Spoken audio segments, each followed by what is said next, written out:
13 जनवरी से प्रयागराज में महाकुंभ का आगाज हो रहा है।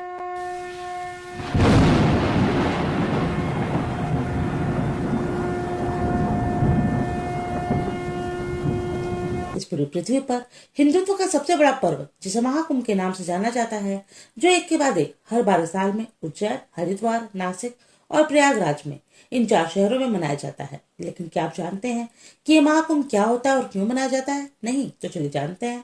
फ्रेंड्स, महाकुंभ के बारे में 2 कहानियां प्रचलित है, जिनमें से एक कहानी के अनुसार एक ऋषि थे जिनका नाम था कश्यप। इनकी 2 पत्नियां थीं, कद्रु और विंता, जो बहनें थीं। कहानी के अनुसार पत्नी कद्रु ने एक दिन ऋषि कश्यप से वरदान मांगा कि उन्हें 100 विषैले बच्चे चाहिए जो बहुत शक्तिशाली हों। ऋषि कश्यप ने कहा तथास्तु। उसके बाद कद्रु को मिलते हैं 100 अंडे। इधर जब ये बात विंता को पता चलती है तो भला वो क्यों पीछे रहती।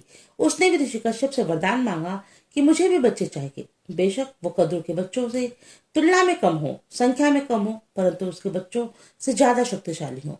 इस पर भी ऋषि कश्यप ने कहा तथास्तु। और विंता को मिलते हैं 2 बड़े अंडे। उधर कद्रु के अंडे टूटने शुरू हो गए और उसमें से बच्चे निकलने लगे। ये बच्चे सांप के बच्चे थे। इस पूरी दुनिया में जितने भी प्रजाति के सांप हैं, उन सबकी माँ कद्रु है।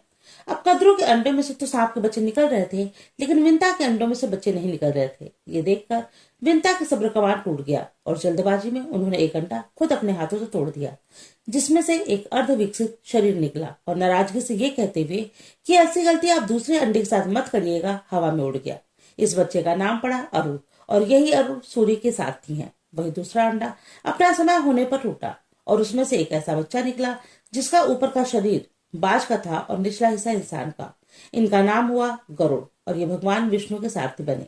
जब गरुड़ का जन्म हुआ तब तक विंता कद्रु और उसके बच्चों की दासी बन चुकी थी।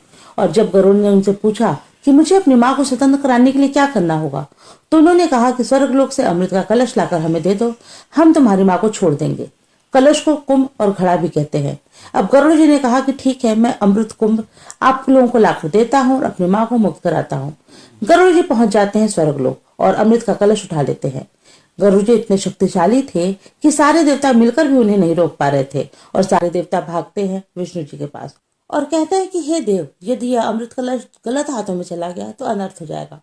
अब गरुड़ जी और विष्णु जी का युद्ध होता है। इस पूरे युद्ध में विष्णु जी ने नोटिस किया कि गरुड़ जी अमृत का कलश लिए तो है, परंतु इसका अमृत ग्रहण करने की कोशिश नहीं कर रहे हैं। वे पूछते हैं कि तुम इस कलश को क्यों लाए हो, तुम इसे ग्रहण करने की कोशिश भी नहीं कर रहे हो। इस प्रश्न पर गरुड़ जी ने पूरी घटना विष्णु जी को बताई कि वो अपनी माँ को दासित्व से मुक्त कराने के लिए ये अमृत कलश ले जा रहे हैं। इस पर विष्णु जी ने गरुड़ जी से कहा कि तुम इस अमृत कलश को धरती पर ले जाओ